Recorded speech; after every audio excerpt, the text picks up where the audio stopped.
Welcome to nature care. আমি মিথিলা। চলুন দেখে নেই বন্ধুরা, মুখে লুকিয়ে থাকা ছোট ছোট কালো দাগ বিদায় করার কমলার চমৎকার ফেস প্যাক। প্রাকৃতিকভাবেই হয়তো আপনার ত্বক সুস্থ ও স্বাভাবিক, হঠাৎ একদিন ঘুম থেকে উঠে দেখলেন মুখে ছোট একটা কালো দাগ।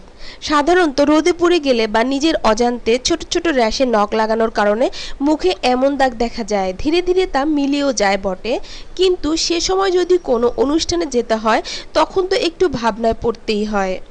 ঘরে থাকা জিনিসের ব্যবহারে 5 দিনেই এ ধরনের দাগ দূর করা যায় কিভাবে, চলুন দেখে নেই সে উপায়। 1 চা চামচ কমলার খোসার মিশ্রণের সঙ্গে আধা চা চামচ মধু মিশিয়ে নিন। এবার দাগের উপর লাগিয়ে 20 মিনিট অপেক্ষা করুন। টানা 4 থেকে 5 দিন এই মিশ্রণটি লাগালে দূর হবে ত্বকের দাগ। আধা চামচ মসুর ডালের বেসনের সঙ্গে ডিমের কুসুম ও কয়েক ফোঁটা লেবুর রস মিশিয়ে নিন। পুরো মুখে 15 মিনিট লাগিয়ে অপেক্ষা করুন, এতে মুখের ছোপ ছোপ দাগ দূর হবে। ডাবের পানি ফ্রিজে রেখে বরফ করে নিন। এবার ঘুমানোর আগে দাগের উপর সেই বরফের টুকরো ঘষে নিন। পাকা পেঁপে ত্বকের দাগ দূর করতে বেশ কার্যকর, এর সঙ্গে দুধ ও মধু মিশিয়ে নিন।